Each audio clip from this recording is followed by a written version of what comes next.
Look who's here, it's Andy Bell. Hello. How Hi. are you? I'm fine, thank you. Summer's coming. Very good. A new Erasure album on the way. Life couldn't be better, I don't think. Yeah? Aww. I got a first listen of it yesterday. Mm-hmm. I really like it. It's quite different to the last album too, and that's what I love about Erasure, because every album there's always something that you really haven't had before. Right. There doesn't seem to be like a common thread where every album is the same. You've No. got something different, and this one is less clubby, certainly, than the last album. Yeah.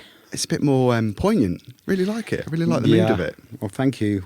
Before we started, we were kind of not umming and ahhing, but we were thinking I was thinking maybe we should do like Erasure 2, from like Erasure 1995. And then when I heard the demos that Vince sent me, they were like almost complete music-wise. And to me, they sounded like trance kind of movie soundtracks almost. And I got them in Miami, and I was thinking I was trying to think of ideas, and I thought, that's easy, that one. I always think I'm not going to commit to tape or to the phone until I think the ideas, or if the idea is good enough, it's going to stay in your mind. So, which I think sometimes is a mistake because you miss out on really good things. So I didn't put anything down, and then I started worrying, and I was thinking oh God, these tracks are too good. Do you know what I mean? Overthinking it because they stand on their own and all this stuff. So I got really scared. So I thought, well, at the same time I was being lazy, and I thought, well, I'm going to just leave them on the side, leave them, see what happens for ages, So I did. I left them. I found that I couldn't do anything until I met with Vince, and Vince was in the same room. So when he was in the same room, I just started trilling and singing the songs to the melodies to all the tracks, Fantastic. So obviously it was with the confidence of having him there, Yeah. or him being the muse or whatever, that to do the tracks. And he's always really good at saying, oh, I don't like that, or oh yeah, that's good. And so we did that on 4 occasions. With the lyrics, I was just stuck forever, so I wasn't going to worry about it. I said, Vince, let's just think of some kind of key phrases, key words for each of the songs. What do you think this song's about? What do you think this song's about? What feeling does this song give you? And we did that and just wrote it down on a piece of paper. And then still, when I was going into the studio, I did the vocals in Notting Hill at Mike Allison's flat, who's did the Torstons project. And because Vince said he really liked the backing vocals. So we did that. And again, I was just at Mike's house, sitting for maybe a couple of hours on one day, not anything coming out. And then thankfully it all started just coming together again, like a jigsaw puzzle. So, and that's how it came out. We weren't trying to be being political or anything like that. It's just exactly what was going on in my brain. So it flowed eventually. It was a bit difficult. Was it? Would you say it was probably the most difficult album to make in that respect? Or? I don't think it was difficult. It was just more of a case of. We've had more difficult ones, but I think it was a case of just waiting. And you mentioned Torsten, which we saw you in. Fantastic Yeah. theatre show. Bearing in mind that you've done that, Yeah. and it's kind of like a new experience for you doing that. Yeah. Has that altered the creative process for making this new Erasure I think it has because, I love Barney, the writer of Torsten, and Chris, his kind of music director. But, he has such a way with words and things, and he's kind of really raw in some ways and quite guttural. And even though Erasure aren't like that, I just wanted to not think of, oh, I love you and hello, here's some roses. Do you know what I mean? I just wanted to be a bit more... more theatrical. Yeah, of what I'm really like. Because it feels quite theatrical. The songs, not in a bad way, in a really good way. There's quite a lot of drama in some of the songs. Oh, What a World is probably, I would say, one of the darkest Erasure songs. Oh yeah, it is. I think it probably is the darkest Erasure song. I don't know why it came out like that, but I think because Vince was experimenting as well with the music. It's quite edgy, isn't it? I thought, well, I would do the same with the lyrics and not necessarily sing, but just and there's loads of singing on there. But that's how it came out. You know, it came out sort of like a rap, and then I just thought, like, well, what would Eminem do? That's usually it's like, what would Debbie do? But this time it was, what would Eminem do? Now, Andy, this is your 17th studio album. I find it hard to believe it is your 17th studio album, much like the 30th anniversary recently too. Can't believe it's just flown by. But one thing I have noticed with your album covers in particular is that I think there's only one album where your face is actually featured, apart from the drawings. On a couple of albums. Is there a reason for that? Well, Vince doesn't like it because he thinks it's vain. Oh, okay. You know, I think it's quite cool not having your faces on there. But you do look great, though. Well, you know, I mean, what do I do on my first album, solo album? Put my face on there. That just shows you, like, who's, you know, who's the vain one and who isn't. The vain person itching to get out after so many years of having drawings and illustrations. Yeah, but again, we're not really like models, and we're not like very creative, I think, in that kind of Madonna type Vogue field. Yeah, is it easier in some ways to maybe let someone else deal with it? Well, I mean, I know Vince does feel quite awkward. I mean, especially when we're doing photo sessions and things like that. So I think for him to have to commit even to do a shot for a album cover would be impossible almost. Yeah. You've got to feel comfortable. You've got to feel like it's a natural thing. Yeah. Best of album as well. Another best of Erasure album that came out, I think it was late 2015, wasn't it? Right. Is there one particular song that you love the most out of all the tracks that you've released? I mean, I love Rock Me Gently, but that was only released in Czechoslovakia. But I suppose Am I Right, I really like. Yeah. And Chorus. Yeah, I think that's a good choice. Yeah. They're some of my favourites as well. Right. And what about album?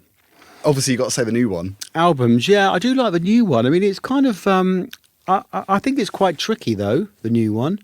You know, it's kind of, because, I mean, it's not one that I listen to on repeat, you know, which I'm not saying it's bad, but it's kind of, because I think it's quite, not that it takes concentration, but I don't think you can listen to it too many times over and over again. I think it's like one of those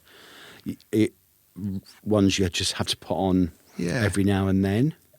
For me, it's like a kind of storytelling album. Yeah. Not saying you haven't storytold before, but it seems like that kind of mood. It kind of is, yeah. Whereas some of the other albums are more out and out pop, and this one is a bit more. Like, I mean, reflective. my favourite albums of ours have been like Nightbird, Chorus, and I mean, I like Love Boat. Lots of people don't like it because it's all kind of guitarish and stuff, but I really like it because it's so low key and kind of like really different. Maybe people had an issue with it because they weren't expecting it. It's always good to pull the rug out. I mean, Kylie had one called Love Boat as well, didn't she? At the same time, which hers was probably really poppy, but I mean, dancey. But I think it was probably for Erasure fans, it was probably a bit too much for pushing them. I've got a couple of questions. Dale in Bournemouth, Dale Thompson, the Take the Chance on Me video, which looked like a lot of fun to make. Was it a joyous experience for you? And particularly Vince, because obviously Vince had to dress up. It was all right. It was loads of work, the video, and we did have body doubles. We had body doubles. And my body double was Dean, who makes our costumes. And he won't mind if I say this, but he was a bit larger at the time. So when he turns round, it's kind of makes me look like I'm got a Kim Kardashian going on. But Vince was, he insisted on being Agneta. Yeah. So, which I think he made the right choice because he really looked like her. Yeah. Were you happy with that decision? I was quite happy with that decision. Yeah. A few of my sisters, well, two of them, they're ginger. So I didn't really want to be ginger, but I can't. Would you do it again? Would you do it now? No. Not that my drag days are over, but I think... Thank God for that. No, I think my drag days committed to film are over. Oh. Unless when I'm really old. I love that. Yeah. I love that look of old man drag. Looks like you've lived. Yeah, experience.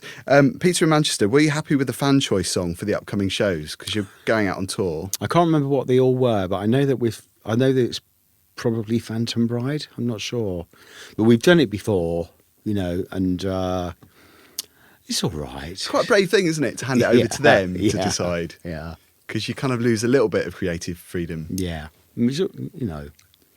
The song's okay. Yeah. The tour, we're excited about seeing you with Robbie Williams too, supporting him. Have you met him before? I haven't. I met him when he was a boy, and when we were probably about 22 or 23. Yeah. When he was still in Take That, and I remember him being very excitable and kind of the puppy of the bunch and the most playful. So it'll be interesting to see how he's matured. Yeah, exactly. Yeah. And what about gigs yourself? Have you seen anyone lately that you've really loved? I went to see Golf Rat. I haven't. I missed Golf Rat, but I did see Mark Armand at the Roundhouse, which was brilliant. It was really brilliant. But apart from that, I can't remember who I last saw. Probably Robin, and she was brilliant. Oh, wow, she's amazing live, yeah. Yeah. And what about the other artists that... your contemporaries, obviously back in the day in the 80s when you started out, Alison Moyet is touring this year, Depeche Mode. What do you think of what those guys are doing now? I heard Alison's a few songs from her new album, and I think they're brilliant. I think the first lead single, I can't remember what's the name of it. Yeah. It's one word. Yeah. But it's brilliant, I think always her melodies and her words are amazing, And she's working with an amazing producer, Guy Zigsworth, who worked on the last album. He's just incredible. Right. It's really a really nice kind of combination of sounds. I think it really sounds like it's what she wants to do, And then I only heard a clip of the Revolution record of Depeche, which I kind of didn't quite understand, but I kind of... I haven't heard the rest of the album, but I do sort of like that sort of like repetitive, militaristic sort of like... It's reflective, isn't it, of the time? Yes, yeah. Because, it's tough times, and obviously your album is quite reflective too. I mean, I don't know what their audiences are like. I don't know what kind of audiences they have. And I guess... they're sort of gothy... Yeah. I guess a lot of the fans from the beginning have moved with them, but it's it's a transition, isn't it? Every band goes through that evolving thing. You can't stay the same forever. You've got to experiment with new stuff. And it's great to see you today. Love the new album. It's brilliant. It is called actually I was going to ask you about the title as well, because it's Well Begone, which sounds like you're Gandalf or somebody cussing. It is. That's what it is. It's a cantation, and it's like an incantation, and it's get thee behind me, devil. That's it. Because it's a difficult time at the moment, isn't it? Yeah, I mean it's really rough, but I think they're all fools, really, to be honest. Good to see you. Good luck with the tour. Thank you, Han. And good luck with the album. See you soon.